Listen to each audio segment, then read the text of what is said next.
Call the meeting in order. It's a city common council meeting, not the common council special meeting. It was a little bit of brevity there. It was a good posting. Monday, March 8th, 2021 at 6 p.m. We are in the council chambers. The media has been notified and the agenda has been posted. Please call roll. Christopher Frederickson. Here. Thomas Barnett. Here. Andrew Larson. Here. Carrie Michalowski. Here. Thomas Kelly. Here. Gerald Anderson. Gerald. Can he not hear us? I don't think he can. I don't think he can hear us. Can you type to him? David Holt. Here. Eileen Daniel. Here. Ryan Rossing. Here. Gerald Anderson.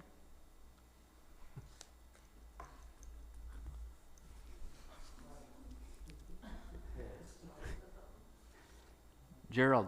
Unmute, please. I know.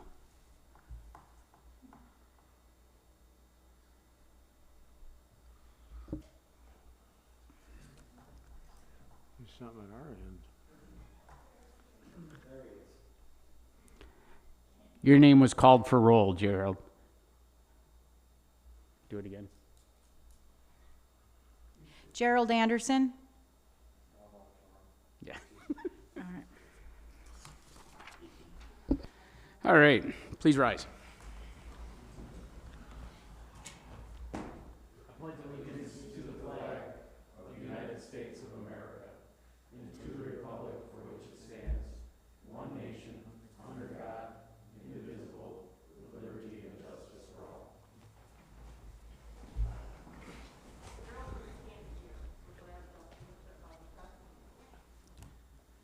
Yeah, go ahead and run that test just so we. Yeah. Justin, can you hear? Yeah, there might be something wrong.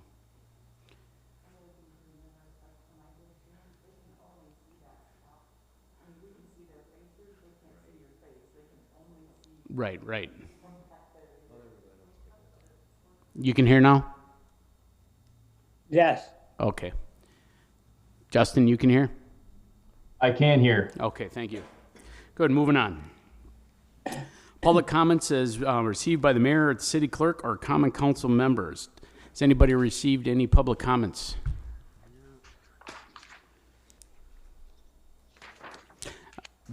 Without name or anything else out on the street, we've gotten a fair amount of congratulations to Zach on his position. So that's, they're vague in there, just momentary, but there's a whole lot of public comments that way. Anyway, moving on. Mayor's comments. I'm going to give you a little in your packet. I think it's page 2 right away. 3, excuse me, the UW's capstone projects that were done by sustainability. There'll be 2 programs happening this spring. What happened during this was a student got to select a problem, create and develop a solution, evaluate the feasibility of the solution, in some case prepare a design for the solution. So we're working with UW grad level students on, one is our sustainability for a city as far as our energy consumption, our fleet consumption for the city hall or the city departments. And the other part is a capstone project for solar panels covering up the old landfill. So they'll look at whether or not it's feasible, how it's feasible, and possibly develop a plan for those things. So some exciting stuff for us to pull resources from, and then we can decide if we'd move forward with it. But those are 2 very exciting plans. The students are very engaging. I spoke to the one class in totality, and then Rick's reached out to us a couple times already, so we're moving forward with those. Do you have anything you want to add to those? All right. Actually, it's moved. I guess I'll add some more. It's moved into other areas of the city also, where Dwight Webb with one of his properties is looking for the feasibility done on it also. So some exciting things. So I appreciate that. Anyway. Meeting minutes Approval of the February 22nd, 2021 council meeting minutes. Barnett, I make a motion to approve the February 22nd, 2021 council meeting minutes. Daniel, second. We have a motion and a second. Any further discussion? All those in favor? Aye. Those opposed? The ayes have it. Meeting minutes are in the record. Monthly reports from departments, if any. The clerk's department. Nothing more at this time. Sorry. Let me get these in order. One of the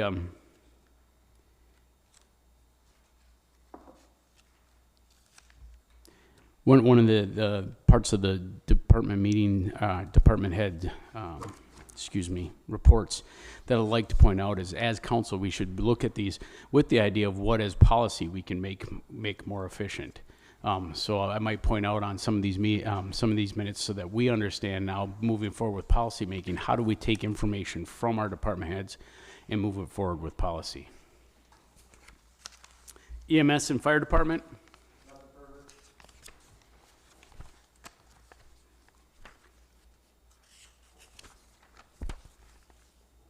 Engineering, special projects. Finance department.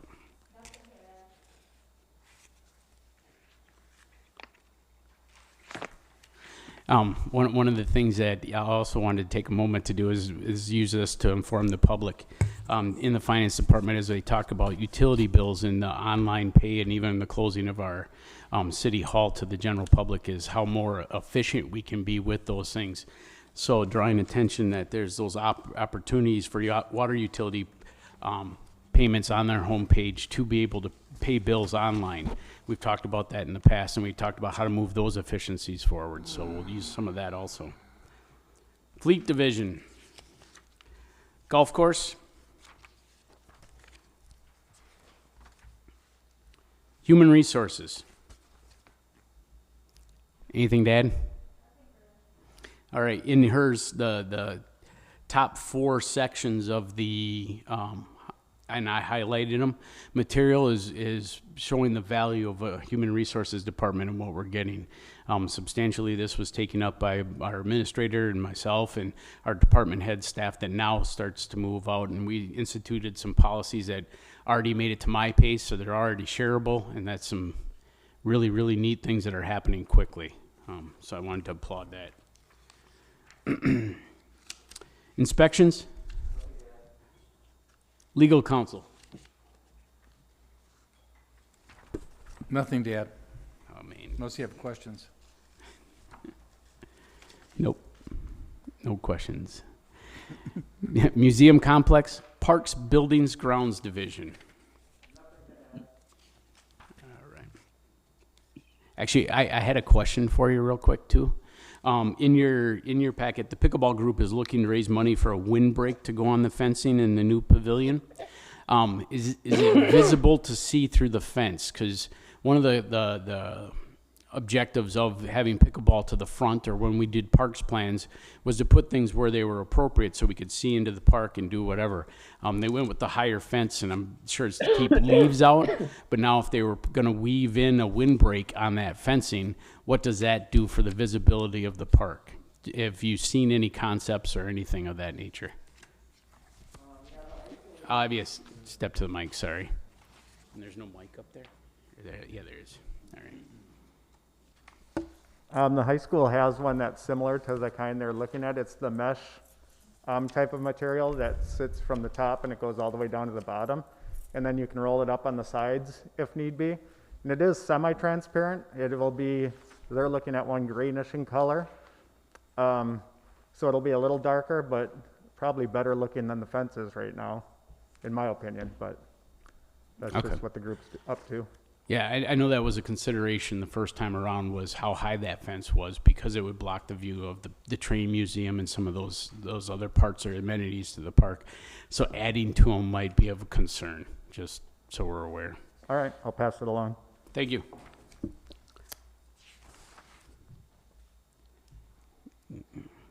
Police department. Actually, I was going to ask you to mention some of the support on the conditional offer to the applicant for a patrol officer, completed his physical and psychological exams, and posted open captain's position. If you had any updates with those things, because I know as they move forward,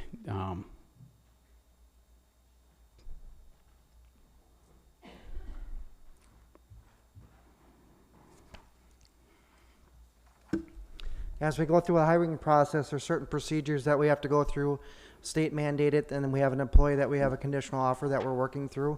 Nothing more I can say with that. And then we have the application out on the city's website and also on a state website for the captain's position. We've received over 10 applications. excellent. And this brings you to full staff? Once a background and everything's done and they get on board, yes. Okay, thank you. As we'll read further in some of the other meeting minutes from PFC, there's issues with that, but we're making progress on these issues, so that's part of the reason. I know Tom stopped in with some questions, and they can be answered even here. Moving on, Streets Division.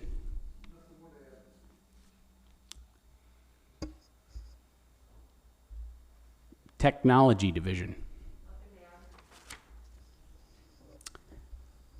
Laserfish, how's that coming out? Or Laserfish, how's that coming out? And what will that do for people? Sorry. I mean, we have a lot of this discussion during the week, and I kind of want to bring it to the forefront. So as we make policy of what does technology mean, what does that mean for our people, what does it mean for our constituents out there in the public, they get to hear it too. Laserfish, it's very cumbersome. It's a very big project. I'm meeting with several department heads this week to get their folder structures in place. Olivia from Inspections, she's been great with getting forms going. She's got some very complex, lots of time into her forms, but we still need to build the file structure. So once we get the file structure in, we should be able to start archiving some of the records at the other departments and adding current records in. And at some point, we'll be able to publish a public portal for those items. So a public portal is basically something that allows public to pull out any of our documents, correct? Correct. Well, not So- any. Well- Anything we give them, anything public, not like meeting minutes and things that we allow to publish, and hopefully some form structures that will merge into the Laserfish and go through a workflow process. And that also should stop lessen foot traffic in the offices because they can pull those same forms, Correct. start filling them out, have communication directly with our department heads without occupying that time right now that it does it. Correct. Thank you. Yep. Water Division, Tom? Yeah, once again, make sure at least for 2 more weeks, if you're on the run water list, to run your water. Just because it's warm does not mean the frost line is changed. In 2 weeks was looking at what you were talking about for that list, but you're supposed to watch for the media in a press release to tell you when to stop running it. Correct? Yeah. Sorry. We're monitoring it right now, and it may be sooner, actually. We had one thaw on its own today Yeah. that we couldn't thaw with the welders, so we'll keep monitoring it, but we will put out a press release. So the public should look for the press release as to when to stop running the water, though. Right. Okay. Keep running it until you see that press release, because that does not mean the frost line. It's safe. Thank you. Wastewater Division? All right. We Ross, did. Go ahead. We did get our well testings back again this today. They'll be posted on the city website for PFAS. They all came back low, but I'll just add that to the mix. Rossing, motion to approve monthly reports from the departments. Holt, second. We have a motion and a second. Any further discussion or questions? All those in favor? Aye. Those opposed? Ayes have it. Reports are read in. Reports from boards, commissions, and committees. Report from February 2nd, 2021 Police and Fire Commission is in your packet. And report from the March 2nd, 2021 Planning Commission is in your packet. Holt, motion to accept the reports from boards, commissions, and committees as presented. Larson, second. There's a motion and a second. Any further discussion? All those in favor? Aye. Aye. Those opposed? Ayes have it. Motion's carried. Introduction of new business. Take action on the Plan Commission recommendation to grant the conditional use permit for Lamar Central Outdoor LLC, agent for Lynn's Catering LLC, owner of the property located at 1506 Pueblo Drive, for the purpose of installing an off-premises sign on the property. The proposed sign will be a V-shaped 23 by 10 by 9 per side in size, illuminated by a single down-facing LED lamp per side. Once again, this is somewhat just housekeeping because Planning Commission approved the conditional use permit, but we have an ordinance that says that we have the final say on it. I'll accept the motion.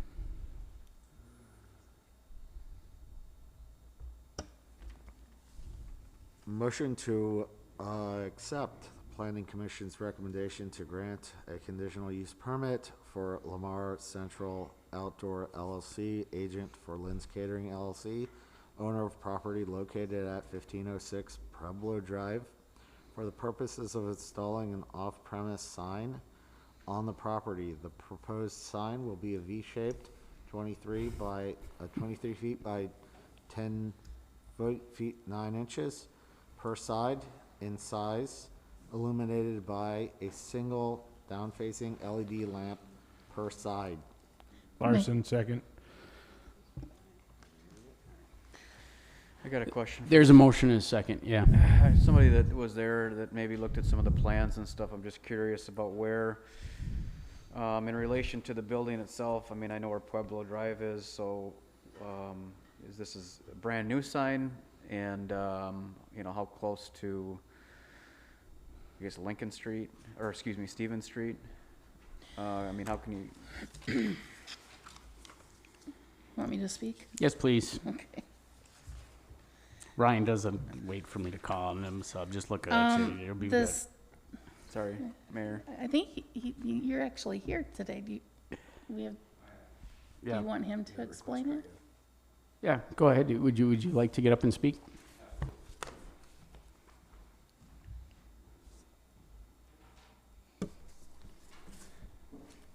So I worked with the inspections department, and we have it 75 feet, I believe, from each of the property lines, east and west, and then whatever the code was for the setback off of Stevens Street.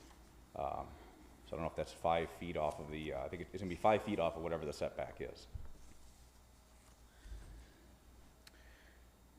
Okay. So you'd be able to see it from Stevens? Yes, that's where it will read, east and west, yes.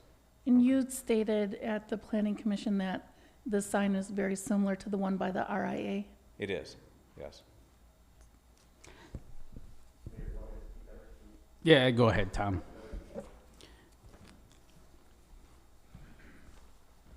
So this is actually going on the vacant lot by the car dealership, by the auto glass place. So it is out by Stevens Street. So it's not actually on the property of Lynn's Catering. It's actually an outlot that she purchased. So it is off-premise signage as well. That was all part of this conditional use permit. All right, Go ahead. So Lynn's Catering owns that lot? From my understanding, she purchased the lot, so she Okay, could put this sign up. So she's Okay. gonna be paid, Okay. she's gonna be paid, from, how do you say it, Lamar? Lamar Advertising, yes. Okay. I'm gonna interject just for a moment when it comes to our zoning, and you talked about ordinances that needed to be updated. It was a big undertaking. It's actually really large and thick and full of complicated things. Conditional use permits, when it came to signs, were something that we couldn't deny for a long time because it was listed as such. League of Municipalities did a great educational piece on this, and when we talk about policy or things moving forward, those are the types of things you seek out as, well, okay, what are the policies that we can develop to have some of this stuff done? So in our zoning ordinance, there will be a sign limitation on that, because you could not deny a conditional use permit if you did not already have something in your ordinance to say that wasn't allowed. So the exception to that was now conditional use permits that come to us, we're granting, because we really have no legal standing to say no. But that will be changing somewhat. And Steve, will you speak on that? Yeah, when we go through the process over the next month of looking at the zoning ordinance, we're gonna take a look at these specific areas, and we're gonna try to bring it into conformity with the state statutes with regard to the role of the Plan Commission and the role of the council and the definition of what the responsibilities are. One of the policy things, though, you should be looking at is most cities are starting to ban off-site or off-premises, I guess is a better way of saying it, off-premises signs. That's becoming the modern trend. There is probably, when you look at this, is a real interesting video that talks about signage and sign clutter and sign. So this is a policy decision that we'll have to make over the next month or so. And these are the kind of things within the world of zoning that we're going to be continually pushing at the council, saying, you know, what do you think from a policy perspective? What do you think? And then we can put the zoning department can put the specifics on it, but you all have to set the policy of whether or not this is a kind of thing you want. So tonight's vote, the mayor is pretty frank when he says you can't deny a conditional use permit if all of the points in the conditional use permit are met, because your statute says, or your ordinance says, that if you do these things, then you can have a conditional use permit. It's a permitted activity as long as you meet all these conditions. And so you really need to understand that. You can ask questions, but if the planning commission and the inspection department have said, yeah, they met all the conditions, the council really doesn't have the authority to say no. But what I would challenge this council to do is definitely get your hands on and have them photocopy the new zoning ordinance, and just understand it, understand how to reference it, understand where it has weight and how it has weight. Tom and Terry did a great job in putting this together before it came to us with Rolfers, but at the same time we need to understand it, because it'll be a misconception when you think of conditional use permits after we have ordinances updated. So this is a stopgap. Also, historically, I can tell you that we were not a city that allowed signage off premises. We didn't allow that. So it's just with conditional use permits that it's now allowed, which can be changed back then too. But that way you get the understanding of why. Any other questions? Gerald. Can't hear you. Unmute. I'm not quite understanding why, if we didn't allow it before, now we have to allow it, but we're not going to allow it in the future. No, what the mayor was saying is there used to be an ordinance in Rhinelander that did not permit off-premises signs at all, and then it was changed to allow off-premises signs as a conditional use, as long as you had a conditional use permit. So right now, under the ordinance as written, it is a permitted use as long as you meet all the conditions. And the suggestion is you need to, as a council, decide in the future if you want to go back to not allowing any off-premises signs under any circumstances, or if you want to keep it as a conditional use or conditional use permit. Okay, when it says off premises, it doesn't mean it points to any particular premises. It's just a billboard. Is that correct? Yeah, but it's what's being advertised on premises, right? Well, what's being advertised? Yeah. Anything in general? It's not a sign for the business itself. It's just, it's No, just this a- is only if my business is located on a different parcel than the sign is located on. So if my parcel that I have my business on is parcel HR 421, and my sign is on HR 562, that's an off-premises sign. Okay, and that's the, they need this big a sign just to point people to a catering service? This sign is not for the catering service, correct? That's what I'm understanding. It is for the catering billboard. service. It is. I'd like to agree on No, that. it's not. What? It's an advertising billboard. It's an advertising billboard. For who? Lamar, They rent it to. I got it. Oh, for anybody that they're Right. renting it. I want to speak. Yeah, I guess, this is brought to the council, from what our attorney said, we can't really vote against this. I have some concerns with this. Stevens Street is a business, area, but the sign that's by the ice arena is fairly substantial. And to have a sign like that that's encroaching on the city, in the city limits, near city residences, I have concerns with. The ice arena on the 17, the Highway 17 bypass area is making money and contributing to the ice arena, which is fantastic. But we're now moving into that district. I don't know if we want to go down that road in the future in areas close to residents. That would be my opinion on that. So I guess I would ask Attorney Sorensen again. We don't really have a say in, the planning commission has already granted this, correct? Well, Recommended it. yeah, I mean, you could obviously amend the conditions, but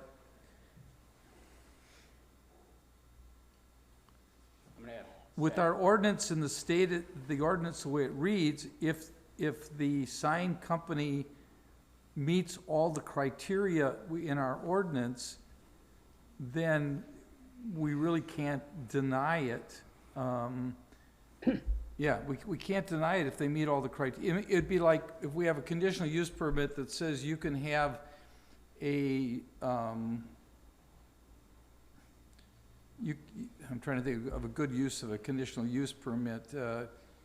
You can have an awning on the front of your building, but you have to have a conditional use permit to have an awning. Well, that's so that the awning is safe, so that it doesn't injure people, that it doesn't, well, if you do everything that it says that you're supposed to do, then you can't really deny it because you told the public in the ordinance that you could do it as long as you did X, Y, and Z. It's not like it's a permissive in the sense that you have the right, if a person meets all the criteria, how would how would A get it and B not get it unless you have some criterion that prohibits you from doing that? Again, I wasn't part of the discussion at the Plan Commission, but you certainly can change, and I thought this was what the mayor was trying to say, is we can change the ordinance to go back to a situation where there can be no off-premises signs, which anything that goes on this sign will have to be off-premises because nothing can be built on this outlot. Therefore, everything will be off-premises, so, yeah. Zach? And if you're wondering about the question, under the new zoning code, what's the current state? And of course, the zoning code's still in a draft format, but these signs are not permitted under any circumstances. The existing signs are grandfathered for a period, in perpetuity actually, provided the conditions are being met, as Steve's talking about, per the conditional use permit. So just want to point that out, that currently the Planning Commission has decided against billboards in effect. I mean, that's what we're talking about here tonight. One more question. how many signs do we have like this already? Grandfathered in? Just one that I'm aware of. No, there's one down. Teresa says 4. Sorry. Do you have the locations, Teresa? There's one downtown. Yep. There is one on the corner. Pardon? 47? Yes. There's one by the ice arena. I guess there's 3. This would be another. There are other billboards. Do you have the around. counts on the other ones here in town? There are other players in town. I don't know how many you have total. Okay, thank you. I have a question, Mayor. Yep. Is this one gonna be the same height is it gonna stand, atop every other building on Stevens Street? Is it gonna be similar to the one that's by the ice arena? Did you put up the one by the ice arena? I did. Go ahead and step to the mic, please. Not really.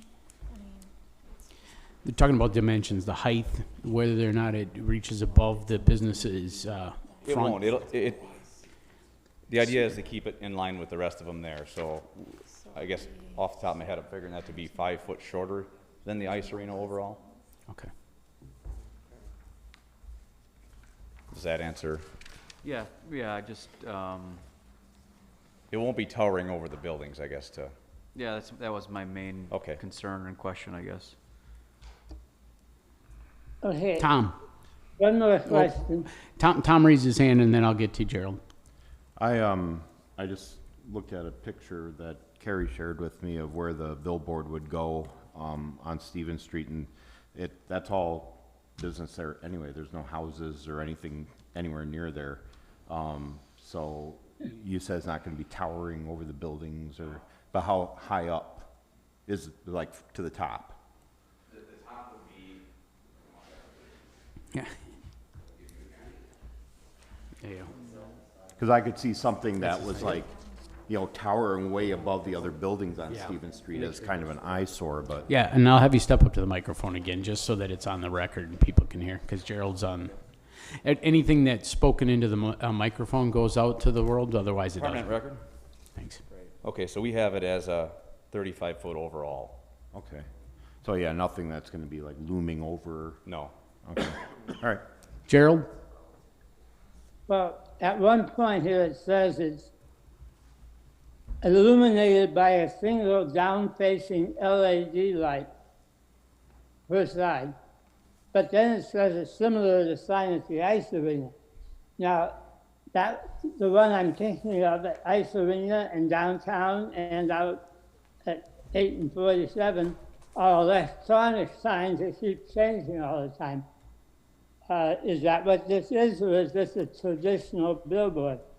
This is a traditional billboard. This will not be changing. The ice arena sign is a digital sign on the one side. So this will be a single lit, downlit LED as described. Eileen? It says in here there's been requests from businesses to have signage in this area. Do you already have businesses lined up to advertise on the sign? I don't work the sales end of it but Okay. there has been, I've been told there's calls for signage in the area, and we didn't have any, so that's how this all starts. See, my concern is that at some point it's just going to be a big blank billboard. That's my concern, which I think is worse in some ways than just a sign. It'll never be blank. None of our billboards are blank. If it's not sold, it'll be a public service usually. Can be anything from National Guard to public service. Okay. I can assure you, Eileen, that they won't because if it goes unused, that means it comes down. I've been around sign companies long enough to know that there'll be something on it, otherwise it comes down, and that's the way the conditions are. All right, so if that's it for discussion, all those in favor? Aye. Aye. Those opposed? No. Ayes. Okay. Gerald, was it no? Motion carries. Thank you. Presentation by JSD Professional Service on the final revisions to Hodag Park Master Plan. Justin. All right. Zach, do you prefer if I share my screen, or do you want to bring the master plan up? I might be able to annotate a bit if I share my screen. Yeah, I think if you can share your screen. I also printed some large format handouts for folks, so they've got them in front of themselves too. Tara will have to give you permissions to share the screen. I think if you hit the arrow next to the share screen. There you go. Yeah, it's stating the host has disabled participant screen sharing. If somebody could enable that.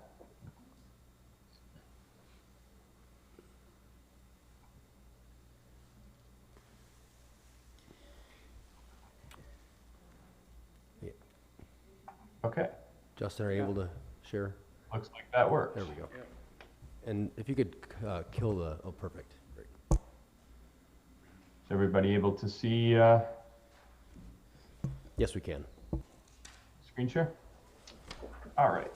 Well, first of all, I wanted to say, while not a public comment, congratulations to Mr. Ruink and the city of Rhinelander in finding the new administrator. I think you'll be served well with Zach, so that's great to hear. Justin Frame, JSD Professional Services, landscape architect and project consultant. Glad to be back in front of you with the revised Hodag Park Master Plan.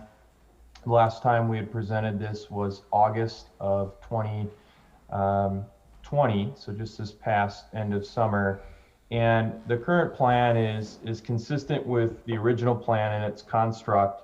We've made a few revisions to plan elements to address kind of layout. And so the zones that we talked about that really create the master plan document in the concept plan, the activity zones, the sports zones, the kind of passive recreation and the active recreation zones, the beach zones, and then the waterfront are all consistent with the original plan.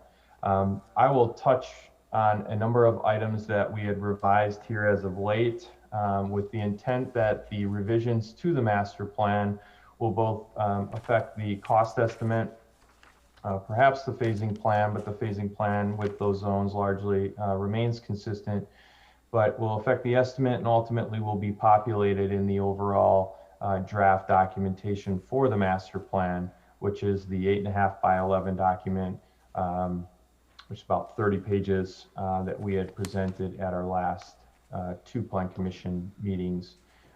So with that, if everyone's able to see the plan, I will annotate slightly in some of these areas, just showing the revisions and pointing out the revisions relative to our most recent updates.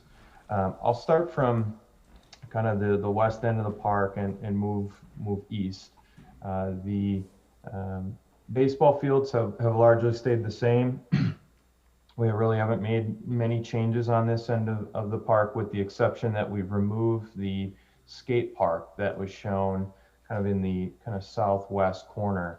That was in response to a number of items relative to spacing and potential sound adjacent to homes.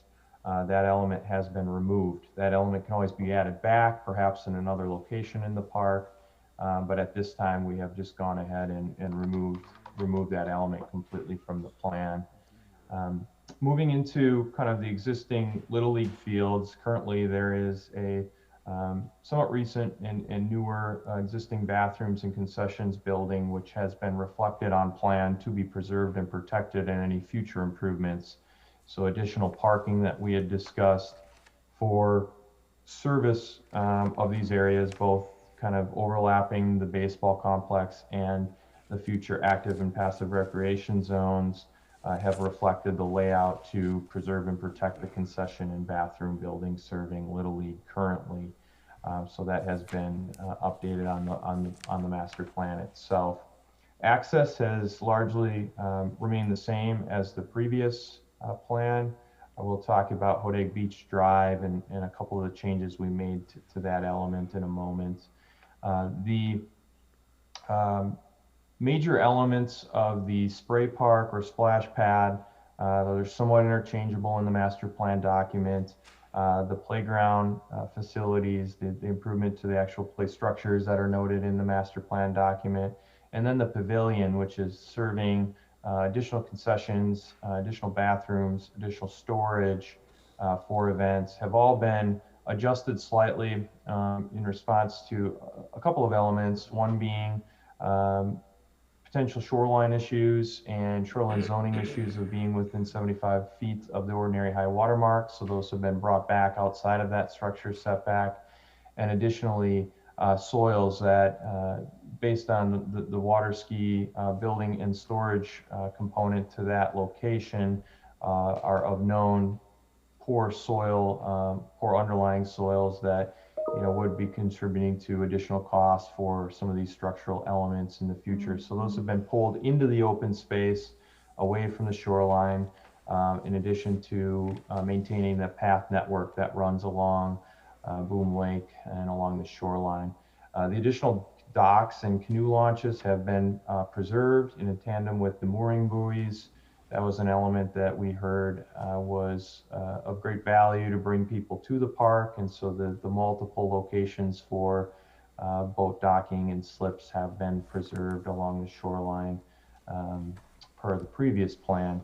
The amphitheater space has gotten smaller. We've worked to right size this a bit in bringing the scale down a bit while still having a structure for a band shell and for community events and activities. And this is adjacent to the pavilion so that these two pieces are integrated with each other during events. But the actual seating area and really the overall scale and scope of the amphitheater has been reduced, I would say significantly, but still was designed to hold gatherings of, a couple hundred people with overflow space in some of the open space areas. So it's still of size to host larger events, but is brought down from where it was before. In addition to that, the skating rink concept that was built into the amphitheater for the kind of space, for the seating space to dovetail as a skating park in the winter has been removed. That element, if a Pioneer is in place, it was noted that perhaps both parks don't need to serve that use. However, there are open spaces within the kind of passive space that could still accommodate that in the future if that were to be of need.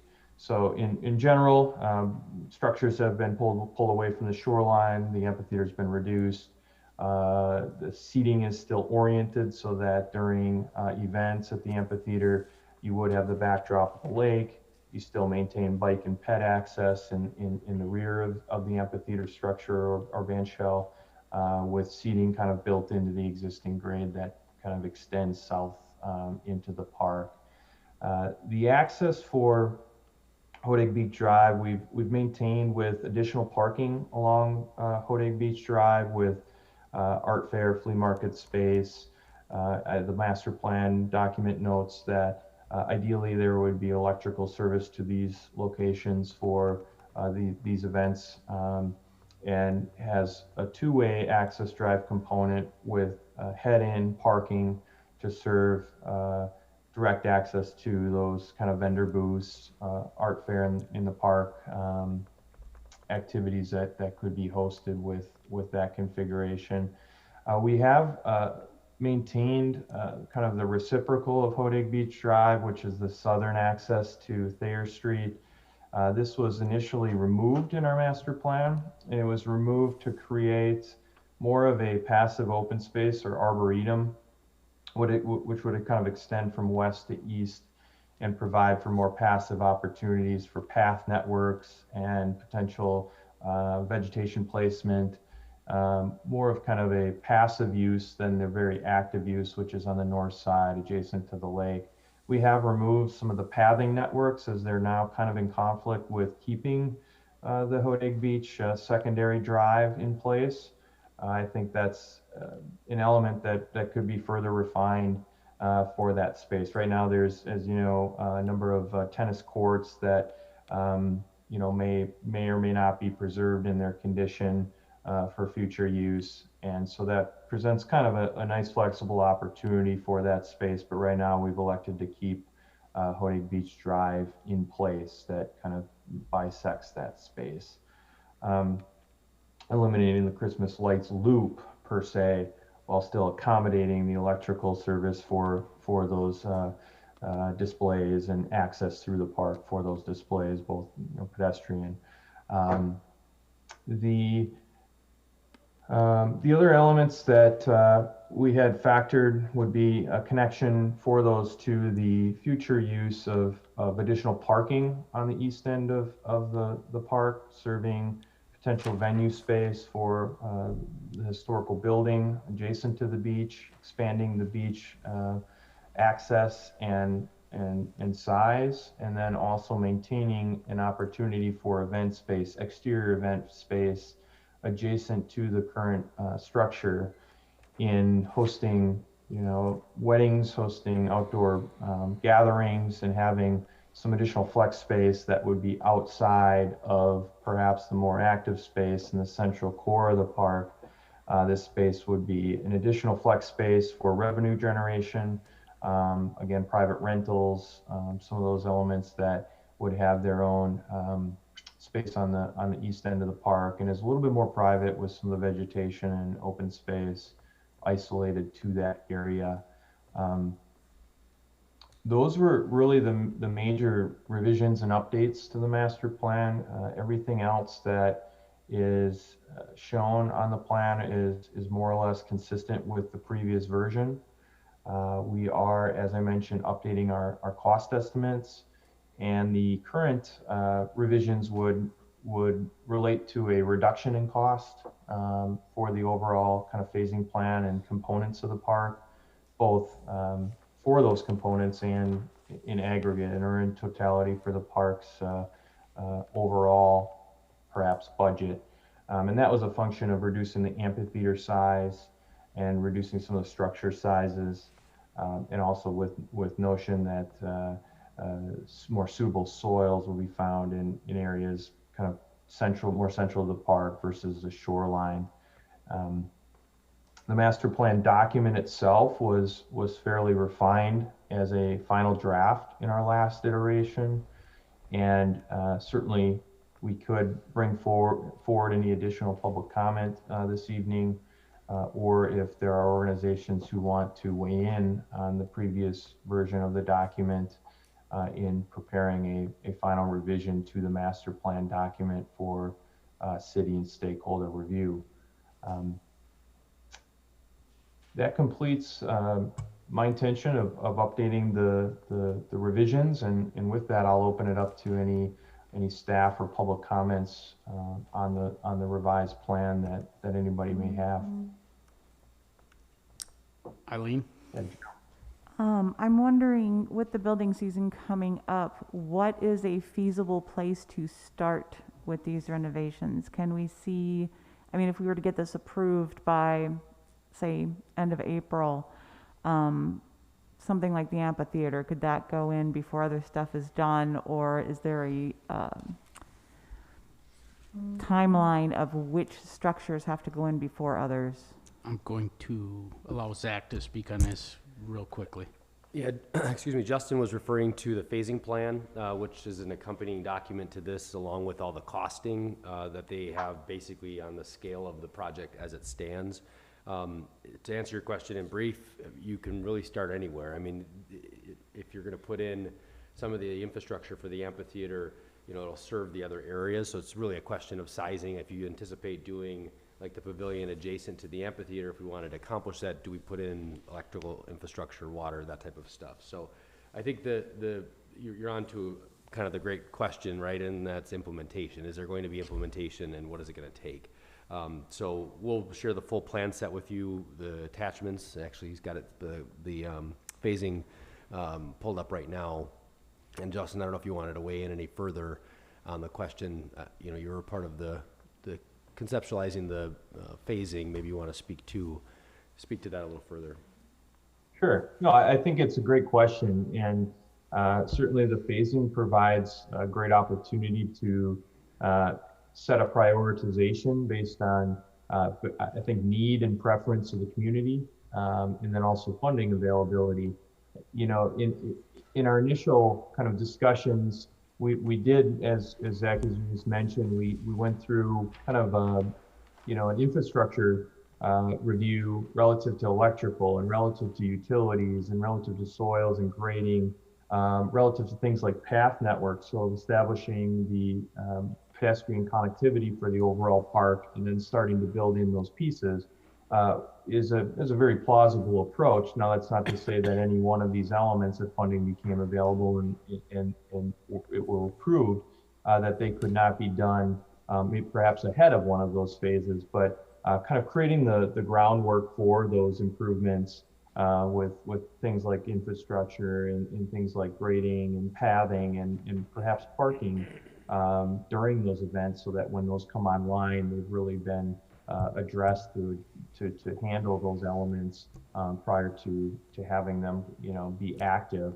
A part of our master plan process was developing an overall existing condition survey, which looked at property boundary, which looked at utilities, which looked at grading and topography, and utilities both public and private. So, telephone, electrical, and then public utilities for water and sanitary and storm sewer.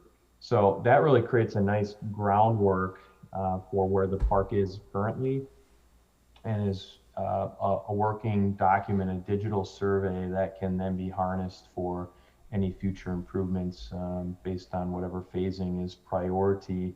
And we kind of worked in the document not to set what those priorities are aside from that approach. So it gives a great latitude to the city and stakeholders to kind of determine what those priorities are for the city and its residents versus perhaps us determining which ones are our higher priority or need. So hopefully that helps. Justin did a great job of putting together a plan that we can move around and touch base with. When I talk about workshops as council, even one of the workshops could be implementation of some of these plans. Well, how are we going to, as a council policy, do that idea with the borrowing coming up, who our stakeholders are, what they've done. We've gathered the speaking to the people, what they want to see in the park plan. Our next position is how do we implement that? That's us, thusly, how we're anxious. We're all sitting at that gate just waiting to open it, and that's what we're looking at too. I think we can do that before we even get a workshop going. We can start a first part of this plan. There's no doubt about it, and actually there's parts in the works. But at the same time, doing it correctly, doing it transparently, and doing it so that everybody's amicable about the decision of our parks and where they're going. Go ahead. Follow up, is there funding for this in this year's budget? Was that accounted for? So not in the operating budget, but likely through our borrowing initiative. This is a borrowing year for us, so we'll want to, and staff are actually working on the full package. So I would say next month or even the next meeting this month, we'll be talking about just some preliminary estimates. But we did budget for borrowing, so the debt service, so we can maintain that consistent debt level. So the other point I'll make, we have about $100,000 of the CDBG close monies that we have to spend at Hodag for the trail and the docks. So I think that something has to happen this year, likely those two pieces at a bare minimum.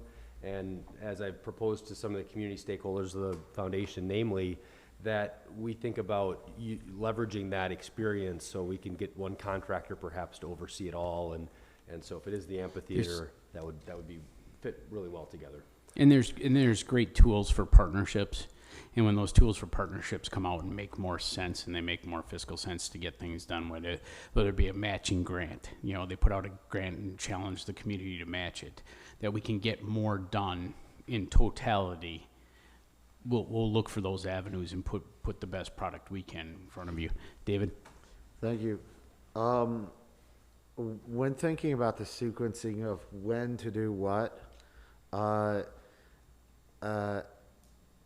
don't know who, if it would be staff, if it would be a conversation to have with Jeremy in terms of park usage, that it seems to me that the items that are new and therefore don't have a year-to-year element of usage to them could go further down the list. I'm thinking in terms of putting the least amount of burden on our residents who are expecting to use the park, right? So elements that are going to change, but are currently expectations of usage, right? Because they were there last year, might want to get a higher priority. That would be my gut instinct, would be to say to sequence it that way.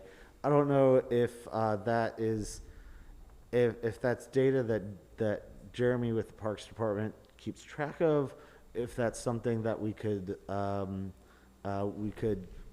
anticipate or think about. real quick, I'll speak to the CBDG funding when it came to those concepts. It was to make it whatever we had in our parks more usable, both ADA and other compliance. So those upgrades are possible. Also, there are some budgeted areas for that have been done for playground equipment and stuff like that that sits in a fund. So those are all kind of taken in considerations. And once again, the financials and how to fiscally move it forward. And it's not biggest bang for the buck as if we would rip off some other possibility, but at the same time, utilizing the tools we have in front of us to get it done, to truly get it done.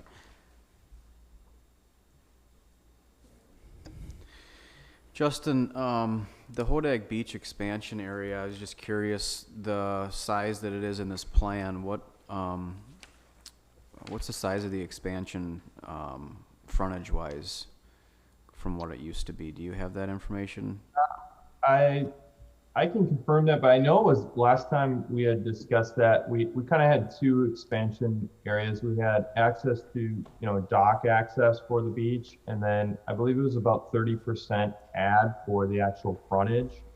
And then in square footage, we did extend that back kind of south to the structure and factoring in some more active elements like beach volleyball or past active activities for the beach area, which were counted within that square footage add.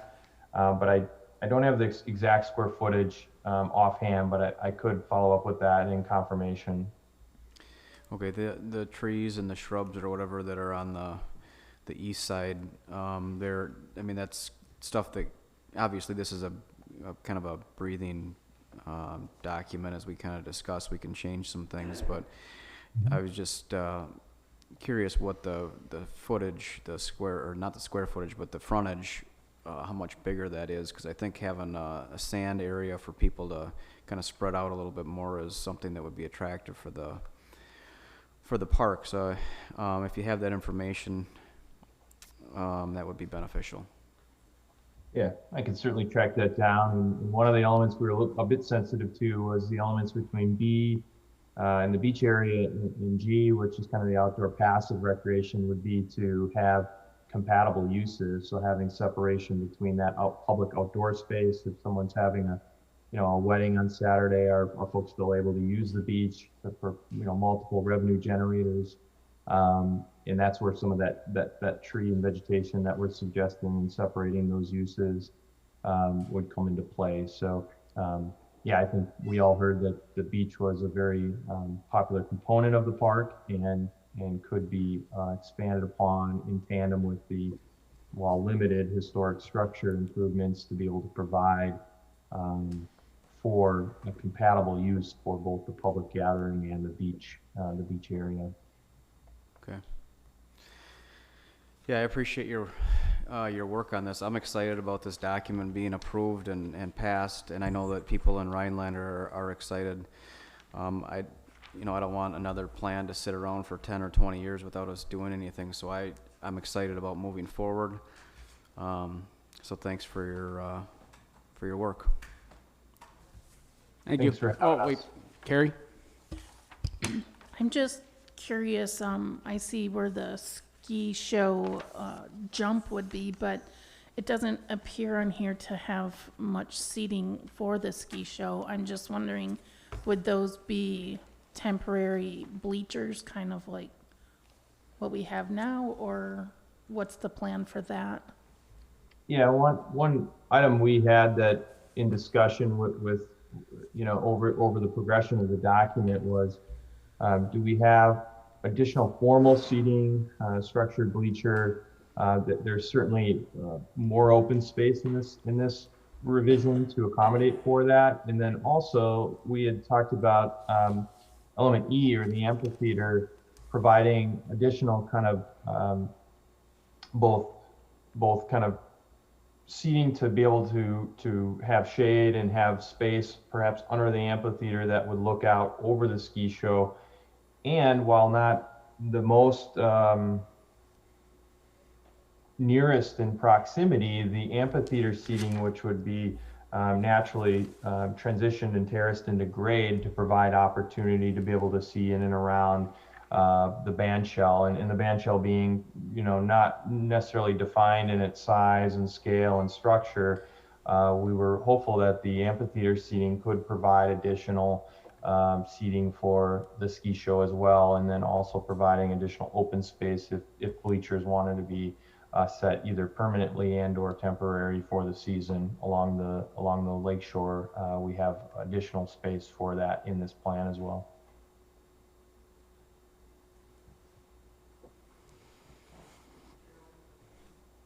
Gerald? I have a couple of questions. Those little squares with X's in them that said Artstarts flea market or something like that.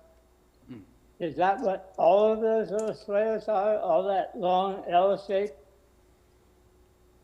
Yeah, so what those would be temporary pad spaces that could serve both either larger tables and or staging space if there were larger kind of tents, or individual locations so that if there was a flea market or an art fair in the square and vendor space.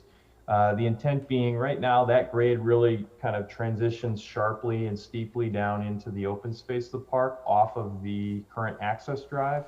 So grading would allow for flat level pads, likely concrete or a widened sidewalk section that would also have electrical access to those pads for either individual use or kind of larger, more comprehensive use. And then also having, what we try to do is break those up into kind of 3 sections so that if there were, again, kind of the compatible usability of different groups and or different rentals as revenue generators for an event, that there be kind of maximum flexibility along the entire edge of parking and sidewalks. So, there's a lot there. They could be used individually or kind of together along those pad areas. Yep. How many spaces are there? I believe there were about 20 or perhaps 24. Again, those are kind of flexible in how many we accommodate. It's really suggesting that most of that whole area that is direct access is direct accessibility for ADA parking, and the kind of main pedestrian connection would all have flexible use space, level use space along that entire kind of frontage of parking. My other question is the seating for the amphitheater. It looks like in midsummer in the evening, people on the right side would be looking right into the sun. Have you taken that into account?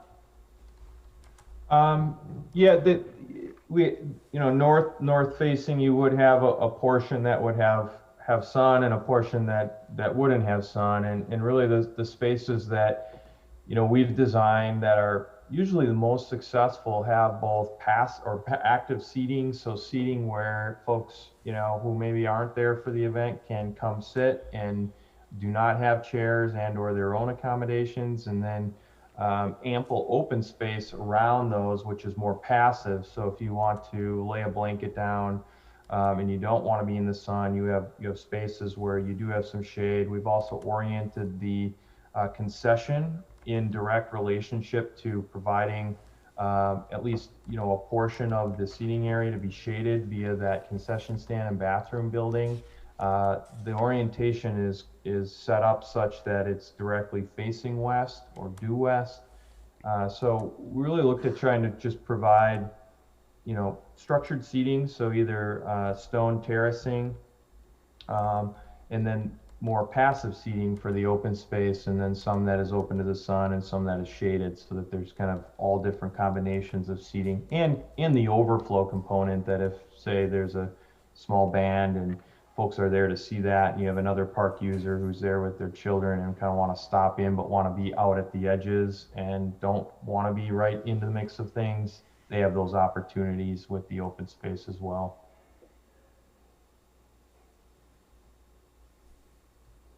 Any other questions? Who? Yeah, Gerald, you're muted. How many tennis courts are there?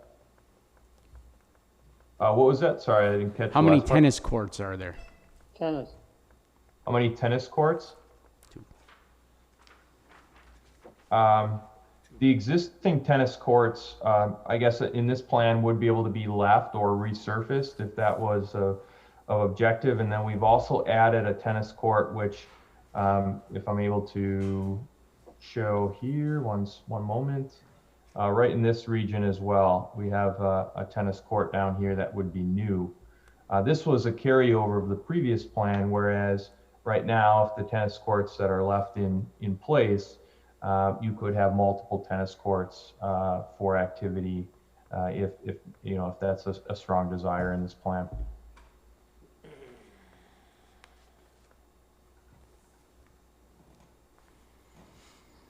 All right. Thank you, Justin. Thank you. We look forward to finalizing the plan and providing to the city and stakeholders for formal adoption and approval. That brings us to item C, adoption of the Hodag Park Master Plan. Holt, I will make a motion to adopt the Hodag Master Plan as it's been presented. Mikulowski, second. There's a motion and a second, and before we continue with discussion or anything, I'm gonna have Zach just chime in once again what master plans lead to as far as comprehensive plans, which lead to our action as council for setting policy and moving things in order to get them done.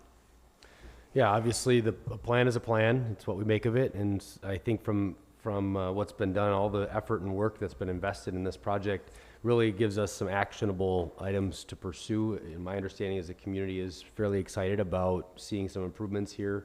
I mean, even just simply resurfacing the recreational trail will give some new energy and life to that area, as well as the piers from the CDBG closed dollars. So I think, as you chew on this and think about priorities and socialize it with your constituents, it would be really beneficial to hear kind of what those emerging desires are and aspirations. And I think, as the mayor had talked about with some of the fund development with the foundation, I think, we're off to a good start there.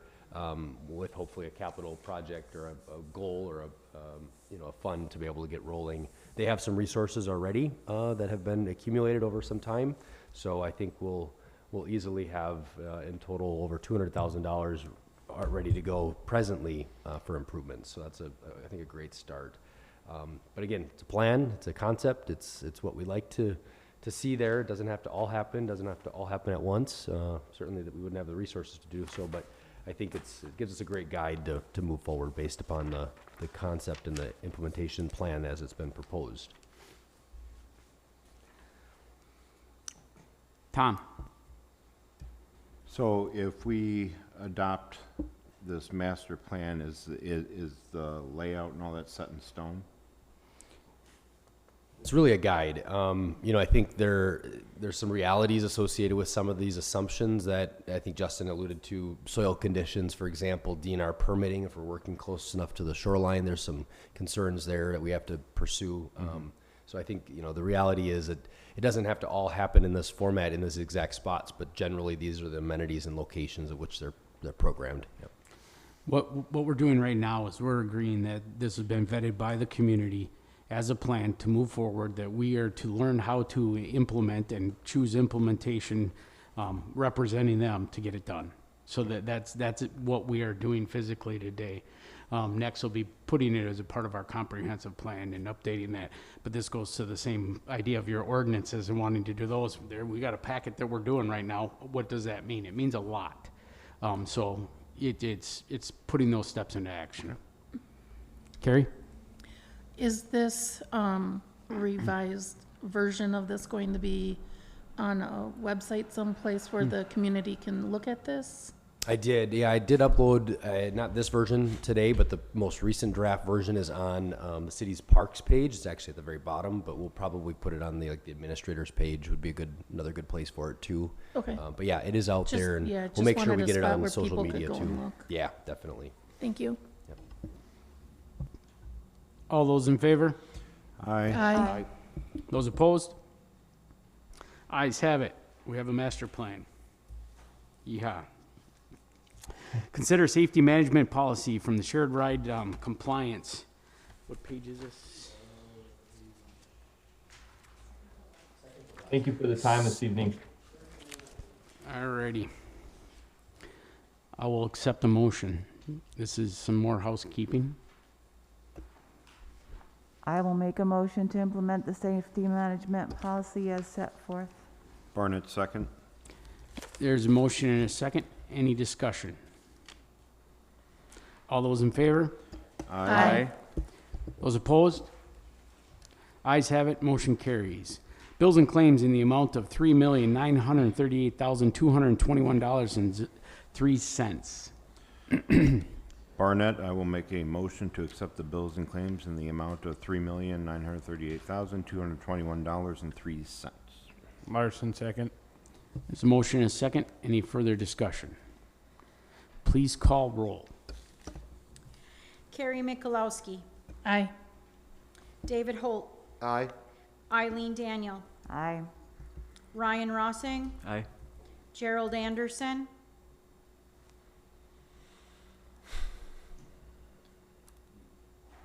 You're muted. Yeah.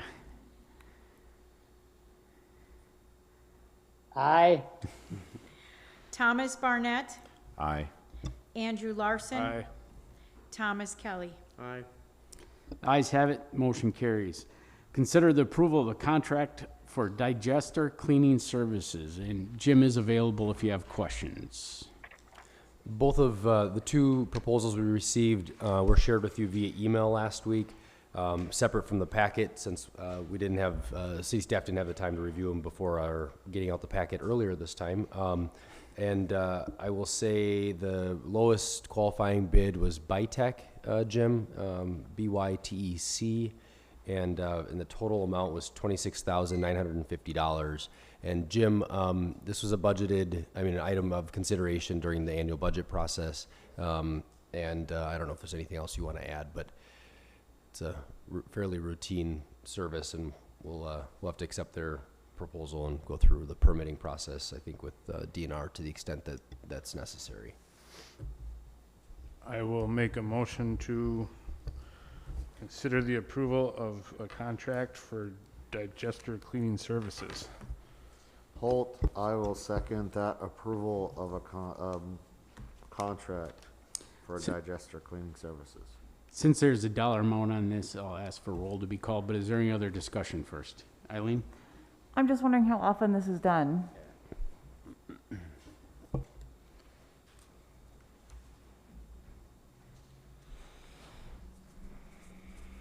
So this project has not, this work has not been done in the life of the new treatment plant. So it's recommended every 5 to 7 years to get this tank cleaned out, and we're coming up on 10 years now. So it's overdue. Also, our boiler that heats this tank has never been opened up for maintenance either. So we're gonna take that down for maintenance at the same time this tank is getting cleaned out, and get that whole system back to where it should be. Eileen?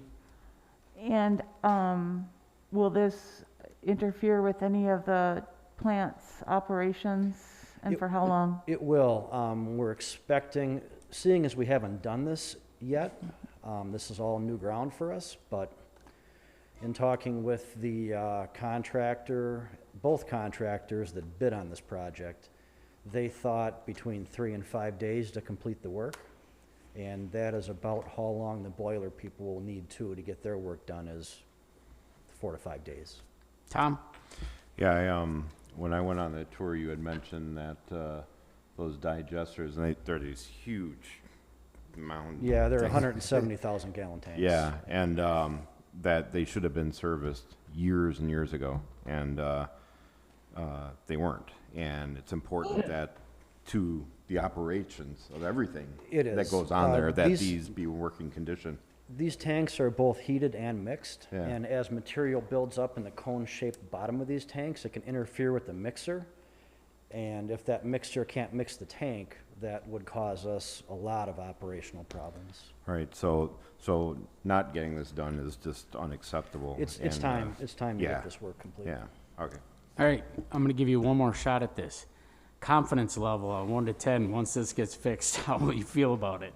Oh, well, that portion of the process, of course, a 10, because All we're right. back to cleaned out and maintained and back in the game for at least another 5 years. We can't see inside these tanks leading up to this, but once the cleaning is complete, we'll know how much came out of there after 10 years of buildup, and we can plan accordingly for the next maintenance event. Thank you. Please call roll. Andrew Larson, Aye. Thomas Kelly, Aye. Eileen Daniel, Aye. Thomas Barnett, Aye. Gerald Anderson, Aye. Carrie Mikulowski, Aye. Ryan Rossing, Aye. David Holt. Aye. The ayes have it, motion carries.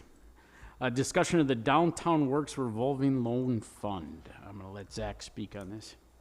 Yeah, so we met with the downtown Rhinelander folks again today. We try to have about a monthly standing formal meeting, and then obviously we see each other probably occasionally in between. But primarily the discussion today was around the current state and the fact that the council is considering kind of repassing some memorandum of understanding or some format that will memorialize basically what we're wanting the fund to be and who's it going to serve and all those pieces. So generally, I'll just give you kind of some parameters to think about, and then I'll again follow up with you via email with some other questions to guide the process. But at this point, we're considering a similar size group or representation, probably a 5-member review team, as well as thinking about some of the interest rates. The neat thing about this program is I think it'll fit really well with Oneida County Economic Development Corporation's loan fund, as well as another one, the Central Wisconsin Economic Development Fund, again, another revolving loan fund. So I think if the focus were to stay on facades and maybe some other criteria that the council would agree to, that'll fit nicely within that group. So we'll have to think about credit score, eligibility, what sort of financial information we want from these folks for approval, interest rate, term, how long the loan terms would be. Again, a lot of these things we can bring forward if we want, if we're satisfied with the current arrangement. But the nice thing is the downtown Rhinelander leadership was pleased to see the council wishing to continue to get some energy around this program. There's obviously a need. When we passed the budget last year, we budgeted, I think, for 4 loans. Wendy, is that right? So there's capacity there to make a difference. And I've been talking with a couple of folks, the former Sackett's building, as well as the would have been a undertaker, funeral home, a crematorium, I guess. The bakery, BC Cakes. She's going to be moving into that, so that's another potential application we're going to be seeing very soon on the program. So I would think that by our next meeting, we should have at least a draft of what we're talking about, and then if there's any feedback from you folks between then and now, certainly be receptive to it. Eileen. Are there any outstanding loans at the moment? Yeah, they're all performing. Nobody has missed payments generally. I mean, it's been nice to see, even amidst the pandemic, that people are still current on their obligations with that. Yeah. This is slightly housekeeping too, just because it's something that the structure of it is no longer. How do you continue with something that the bylaws and everything doesn't have that structure? So the memorandum of understanding, it's kind of what we did when we accepted rights to something in 1960 that we couldn't actually say we did because we weren't there in 1960, but we have to now memorialize it as it happening. So the memorandum of understanding is moving forward with what we understand to get to that place, so it's functional and we feel like it's functional. Tom? Well, I argue that Tom Kelly was probably there in 1960. Oh. He probably voted up here. Were we supposed to give you feedback? Weren't we waiting on something? Yeah, we wanted to have this meeting today with them, so I'll be following up with some questions. Okay. Right. The other area that I didn't mention is location. That it likely would follow the downtown, either TIF district or generally the downtown boundaries as they're commonly known. Yeah. Eileen? So what are next steps? I know you've met with the DRI, you're gonna send out some information. At this time, do we want to try to either have a work session to develop the temporary standing committee, or the temporary standing, that doesn't make any sense, the temporary committee to get the revolving loan fund going again, or what would you like a motion on tonight? Actually, we don't need a motion tonight. I believe that Zach is in great communications with the current president of DRI. DRI is doing a good job of collecting their group of people as far as what they're doing. It's in a different place than even 6-8 months ago as far as the consistency moving forward, that it was be agreeable. This wasn't a work product we originally wanted to bring forward to you just based on our suggestions because of the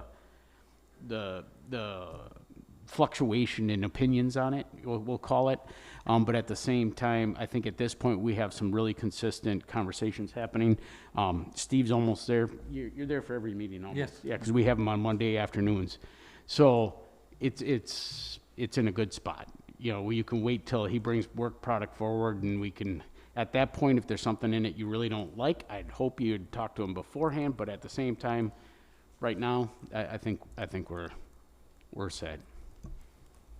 Yeah, it was really purposes for an update tonight, obviously, to share on what's transpired since the last meeting. All right. So next, closed session if necessary. I'm going to ask our attorney to give a quick briefing on this, and then I will also speak. Yeah, in preparing for the meeting this evening, I studied this item on the agenda and concluded that really there's no legal authority for us to go into closed session to discuss or to interview and do an evaluation with Terry Williams as a retiring public employee over which the government body has jurisdiction or exercise responsibility because he's no longer an employee. So it would be inappropriate, it would be improper for us to go. I did talk to Terry about this. I apologized for not catching this sooner. I kind of struggled with this when it appeared on the Police and Fire Commission agenda, but there he was still an employee, and more importantly, he was giving information about hiring the new fire chief if and when they hire that fire chief. We don't hire the fire chief. We provide the money to run the department. We don't, that's the Police and Fire Commission. So really, there was no section of Wisconsin's statutes that would permit us to go into closed session. So I strongly recommended that we not go into closed session. And I informed the mayor of that and several of you when I saw you come in tonight. So that being said, we definitely want to follow the law, and I listened to 80% of his advice. That being the case, Terry did invite any of you, if he reaches out to you and or otherwise. He has a history of the workings of the fire department and City Hall, and he has some strong opinions and thoughts on the future. Engage in that conversation with him as your representatives that way. Independently, don't speak together. It cannot be, it cannot be walking quorum that way. But he does have some feelings he'd like to share. That being the case, any other future agenda items?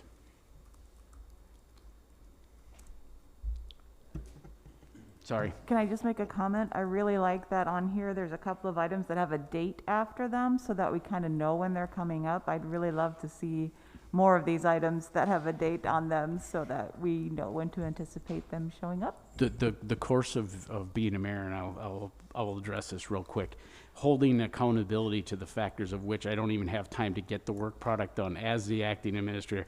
It is wonderful now to say, okay, we want this on the next agenda, and he has a performance date. That being the case, once again, we've talked about work product and aiming for it and whatever. A lot of the things discussed today are already in effect. They're working. It's just how and at why. That's part of the reason I asked Chief to talk about job hires or whatever, because people can talk about a problem because until they get here and actually fill the job or anything else, there's still stressors in that, but it's happening. One of the things that our HR has done with policy and starting to move those products forward, Laserfish, getting documents out, there's a substantial amount happening that way. But yes, you're right. It is really comforting when you know what the next steps are and know how it's going to happen. It's taken 3 years to get to this spot, and by God, I'm glad to be here. That's for darn sure. And with that, we're adjourned.